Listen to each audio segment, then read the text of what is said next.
चित्तीदार लकड़बग्गों का धड़ छोटा होता है और पिछले हिस्से निचले होते हैं, जिससे उनकी पीठ नीचे की ओर झुकी होती है। इससे हमलावरों को मजबूत पकड़ बनाने में बाधा होती है। उनका कोट छोटा होता है और काले धब्बों के साथ रेतीले से लेकर ग्रे भूरे रंग का होता है।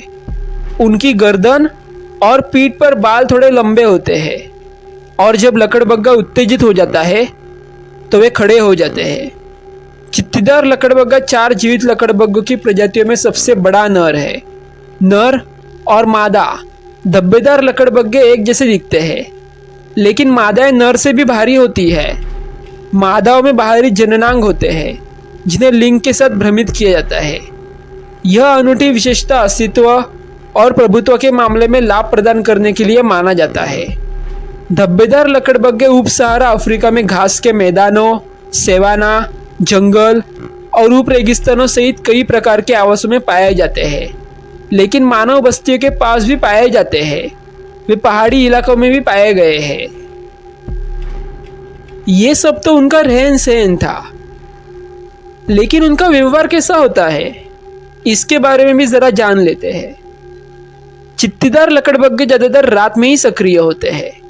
दिन में वे सोते रहते हैं और रात में ज्यादातर शिकार करते हैं या फिर शिकार पर निकलते हैं। भोजन और पानी पाने के लिए लंबी दूरी तय करते हैं।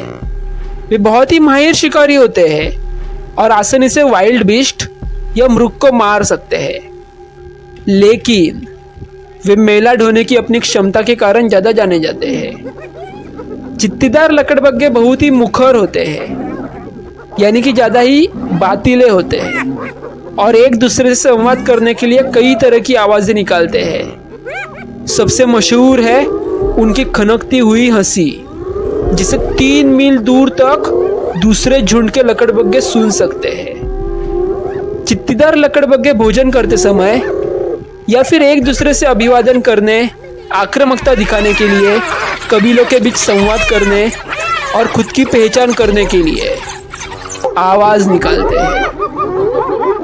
लकड़बग्गे समूह में रहते हैं, जिन्हें कुल ऐसा कहा जाता है, जिनमें से 90 व्यक्ति तक होते हैं, जो मातृसत्तात्मक और पितृसत्तात्मक पदानुक्रम में संगठित होते हैं और एक प्रमुख मादा के जरिए झुंड का नेतृत्व किया जाता है।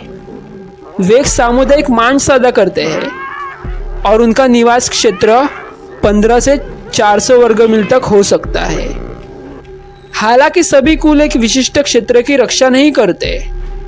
धब्बेदार लकड़बग्गे कभी कभी शाकाहारी जानवरों के प्राकृतिक प्रवासी पैटर्न का लाभ उठाते हैं और शिकार के लिए उनका पीछा भी करते हैं। मादा धब्बेदार लकड़बग्गे की प्रजनन सफलता उनकी सामाजिक स्थिति से निर्धारित होती है, जिनमें प्रमुख मादाओं के पास सबसे अधिक संतानें होती है। मादाएं आमतौर पर 2 शावकों को जन्म दे सकती है या फिर ज़्यादा भी हो सकते हैं।